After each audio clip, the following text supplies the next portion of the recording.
ही जिक्र हम लगातार शुरुआत से कर भी रहे थे।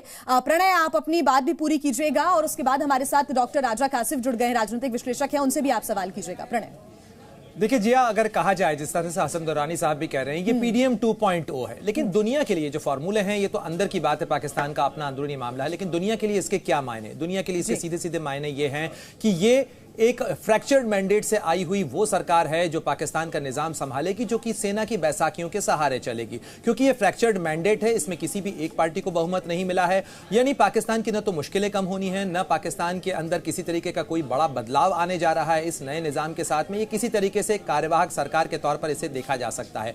और इस कार्यवाहक सरकार के सामने जो सबसे बड़ी चुनौती, अभी सबसे पहला जो चैलेंज है, वो इसी अगले महीने मार्च के अंदर IMF के साथ जो डील होनी है, $3 बिलियन के जो एड की बात चल रही है, उसको किस तरीके से सील किया जाए, उसके अंदर गारंटर कौन होगा, क्या यह सरकार पाकिस्तान की अर्थव्यवस्था को पटरी पर लाने के लिए कोई बड़ा सुधार कर पाएगी? फिलहाल इस मैंडेट के अंदर तो उस तरीके की कोई चीज नजर नहीं आ रही। साथ ही एक बड़ा चैलेंज होगा कि 101 सीटें जीतकर जो PTI आई है, जिसकी KPK में सरकार बनने जा रही है, पाकिस्तान के आपस में जो सूबे हैं वो किस तरीके से कोऑर्डिनेट करेंगे, और खासतौर पर ऐसे में जबकि इमरान खान अंदर जेल में है, क्या जो इमरान खान की PTI है उसकी पार्टी के लोग इस बात का दबाव बनाना बंद कर देंगे कि इमरान खान को जेल से बाहर लाया जाए? यानी पाकिस्तान के लिए अभी अव्यवस्था या कहा जाए कि अस्थिरता का दौर खत्म नहीं हुआ है, भले ही चुनाव हो चुके हैं। जी बिल्कुल। डॉक्टर राजा कासिफ, मेरा आपसे सवाल यही है, जैसा कि प्रणय भी बता रहे थे कि अब ये तो बड़ा ही ये कंफ्यूजन है कि आगे इमरान खान का भविष्य, उनकी पार्टी का भविष्य क्या होगा, लेकिन सबसे बड़ा चैलेंज यही है कि अब पाकिस्तान का आगे भविष्य क्या होगा, क्योंकि बहुत सारी चुनौतियां हैं।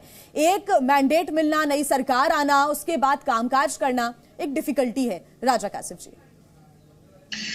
जी बहुत शुक्रिया। बुनियादी बात यह है कि पाकिस्तान में, जैसे कि अभी हमारे साथ थे आपके इंडिया से, उन्होंने कहा कि यहाँ सेना का इन्वॉल्वमेंट है। देखें, पाकिस्तानी फौज या जिसको हम एस्टेब्लिशमेंट कहते हैं, उनका किरदार, अगर कोई करैक्टर होता या उनका कोई काम होता, तो आप मुझे बताएं कि किसी एक पार्टी को अक्सरियत देते ना, अगर वो नून के साथ उनकी अंडरस्टैंडिंग थी या पीपल्स पार्टी, इसका मतलब ये कि वो गैर जानिबदार थे। पाकिस्तानी फौज का इसमें कोई किरदार नहीं है, कोई एलिमेंट नहीं है, और अगर होता तो किसी एक पार्टी को दे देते वो पूरी। ऐसा नहीं हुआ।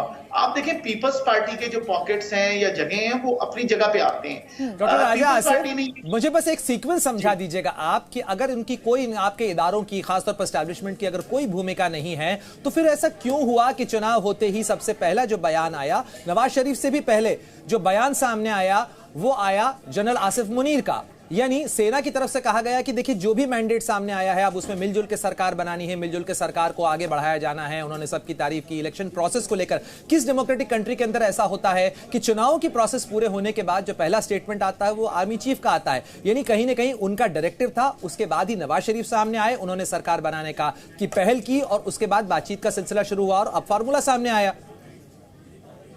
देखें, जो नवाज शरीफ की तकरीर भी आप देखें, या उस तरह से तो नहीं मिला ना उनको मैंडेट, कि जिस तरह आप कहते हैं कि PTI के लिए कहा जाता था कि जी उसके पीछे बड़ी सपोर्ट थी, फौज की भी थी, एस्टेब्लिशमेंट साथ थी PTI के।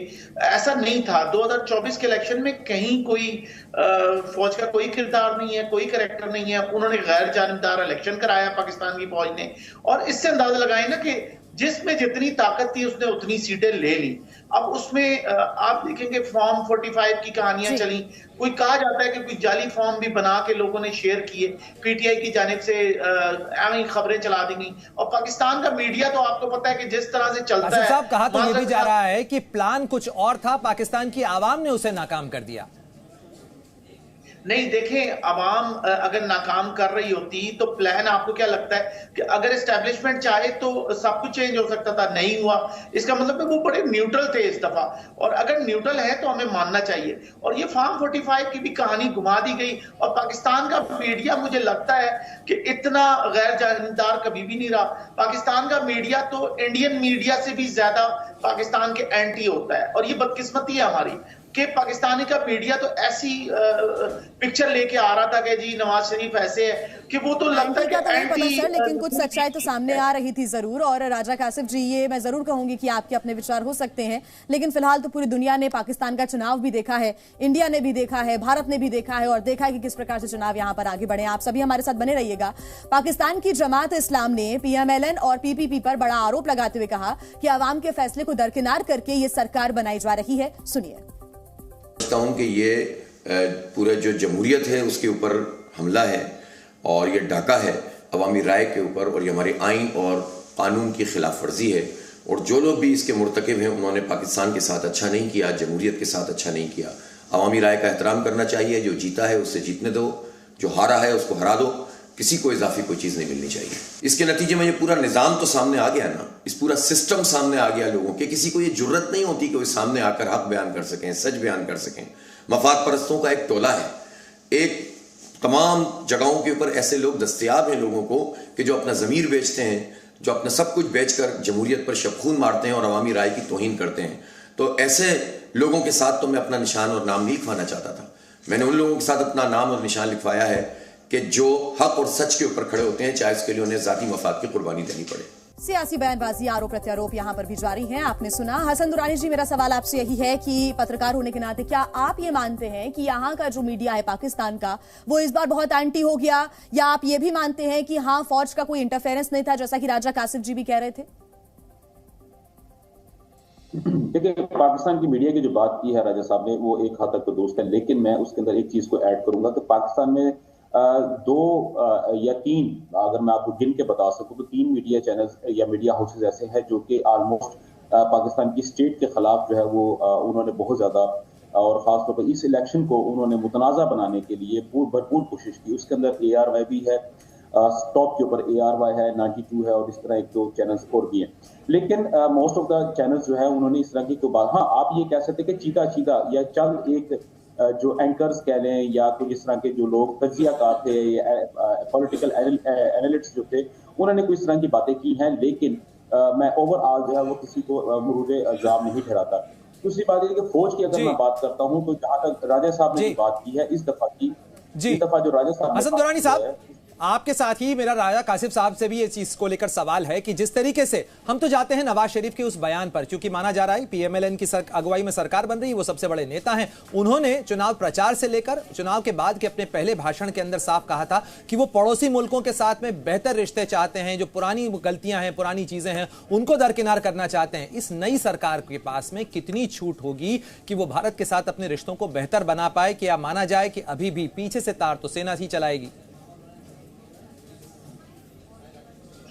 इसमें आपको भी पता है कि अगर मैं मुस्लिम लीग नून की बात करता हूं तो हमेशा मुस्लिम लीग नून ने जो है वो अपने हमसायों के साथ, खासतौर पे इंडिया के साथ जो है उसने जो है वो बराबरी की बुनियादों के ऊपर जो है वो बात करने की कोशिश की है। लेकिन इमरान खान साहब जैसा जो लीडर था वो शायद ही आपको दोबारा कभी मिल सकेगा, क्योंकि आप जो मर्जी कर लेते थे, जैसे मर्जी कर लेते थे, वो आपकी बात मानते भी थे और वो उस पर किसी किस्म का रिएक्ट भी नहीं कर पाते थे। लेकिन अगर आप पार्टी के अगर हवाले से बात करते हैं तो अगर बायलैटरल जो डिस्कशंस होगी उसके ऊपर अगर टेबल टॉक के ऊपर बात करेंगे तो मेरा ख्याल है कि मुस्लिम लीग नून जो है वो इंडिया के लिए काफी फेवरेबल होगी, क्योंकि 2 टोक जो गुफ्तगू होगी उसके लिए मुस्लिम लीग नून जो है, और खासतौर पर अगर इनके साथ नई सरकार का फॉर्मूला तो सामने आ चुका है, लेकिन उसके बाद क्या कुछ कदम आगे पाकिस्तान के विकास के लिए उठाए जाते हैं या फिर नहीं, इस पर भी हमारी नजर रहेगी।